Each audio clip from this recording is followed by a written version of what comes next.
So you see, at times when you hear people or spiritual fathers, spiritual leaders tell you that the problem of Nigeria is spiritual, a lot of people do not understand what they are talking about. Yes. This video I'm about to play now, we explain to you in details what it means. People do not understand. You see, the Bible says a carnal man cannot understand the things of the spirit. A carnal man cannot understand the things of the spirit. So there's a language for the spirit.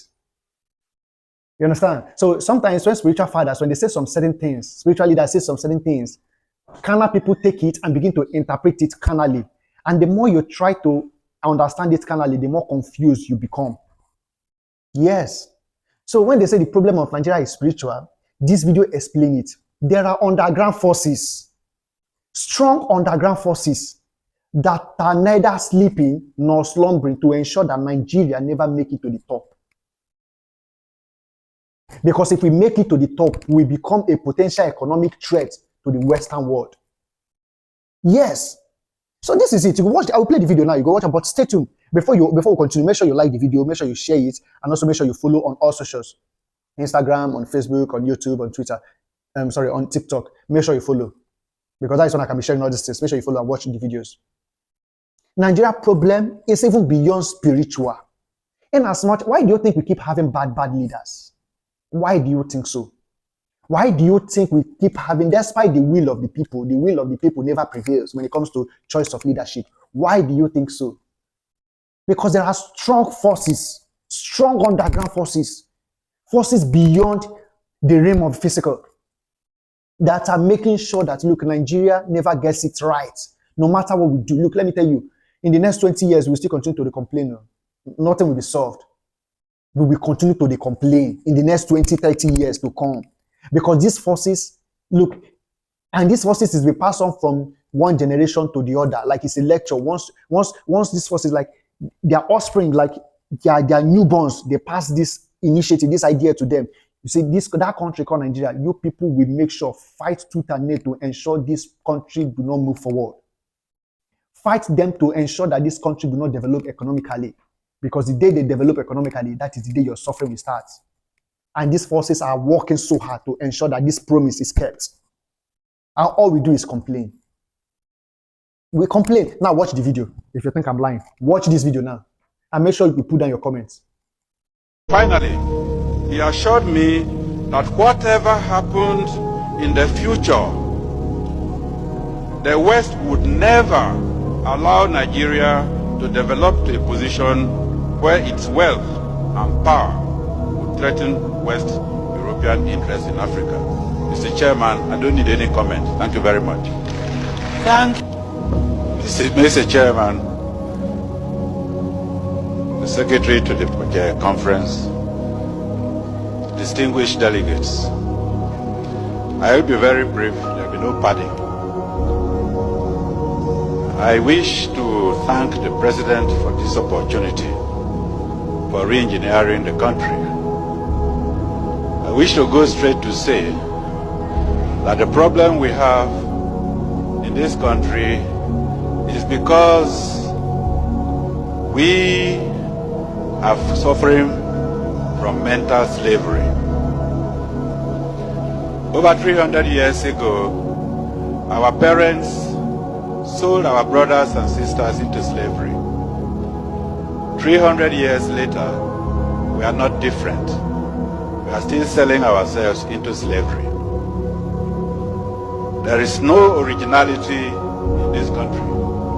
This is the root of the problem we have. Those days, the price for the slaves were trinkets, beads, gunpowder, gin, thank you very much, and so on. The price today is foreign aid. The price today is political influence.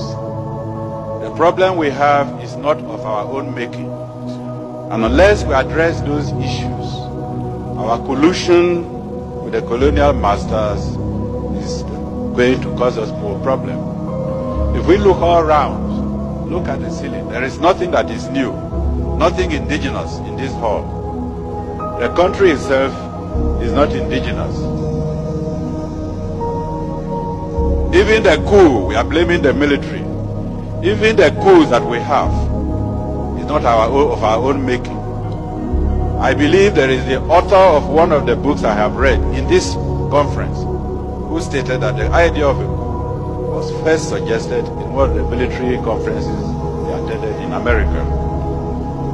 I will go straight to read, with your permission, Mr. Chairman, what the respected Alhaji Shehu Shagari has put in his book. And I ask every member here to get that book, because I know most members here have the book written by Clinton, but they have not put the book, they have not bought the book written by Alhaji Shehu Shagari.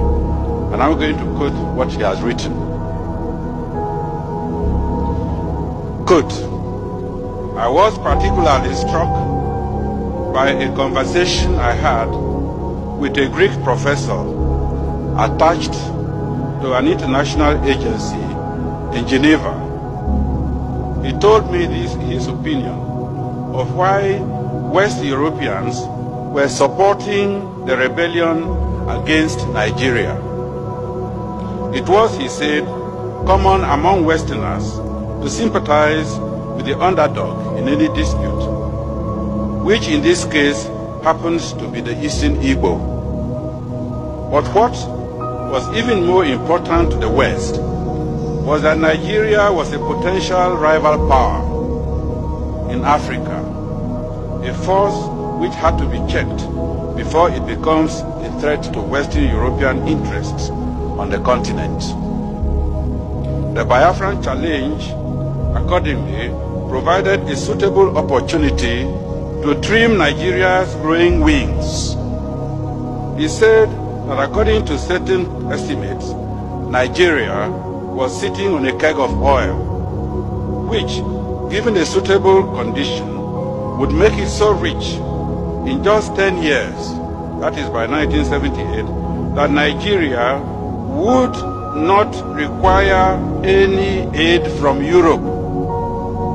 Indeed, Nigeria would be in a position to assist other African countries, especially the poorer ones, and thus undermine an important basis on which European influence was exercised over them. I underline that.